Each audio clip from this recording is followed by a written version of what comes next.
July August গণ অভ্যুত্থানের সময় গণহত্যার বিচারের দাবি এবং জাতিসংঘের প্রতিবেদনকে ঐতিহাসিক দলিল হিসেবে ঘোষণা দিয়েছে হাইকোর্ট।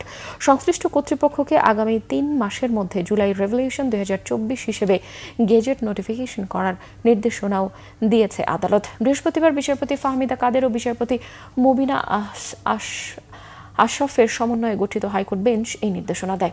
রিটকারী আইনজীবী মোহাম্মদ তানভীর আহমেদ জানিয়েছেন, গত জুলাই আগস্ট গণ অভ্যুত্থানের সময় মানবিক অধিকার লঙ্ঘন বিষয়ে জাতিসংঘের মানবাধিকার বিষয়ক দফতরের ফ্যাক্ট ফাইন্ডিং প্রতিবেদনকে ঐতিহাসিক দলিল হিসেবে কেন ঘোষণা করা হবে না তা জানতে চেয়ে রুল দিয়েছে হাইকোর্ট।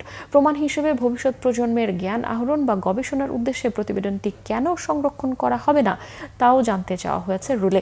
এই রুলের ওপর রায় ঘোষণা করার নির্ধারিত দিন ছিল ৩ আগস্ট, কিন্তু রাষ্ট্রপক্ষ সময় চাওয়ায় আজ সেই রায় দেওয়া হয়েছে।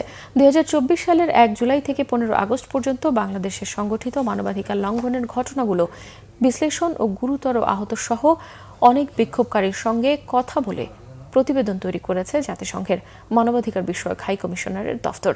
এই প্রতিবেদন গত ফেব্রুয়ারি মাসে প্রকাশিত হয়। জাতিসংঘের প্রতিবেদনটি যুক্ত করে চলতি মাসেই সম্পূরক আবেদনটি করেন রিট আবেদনকারী।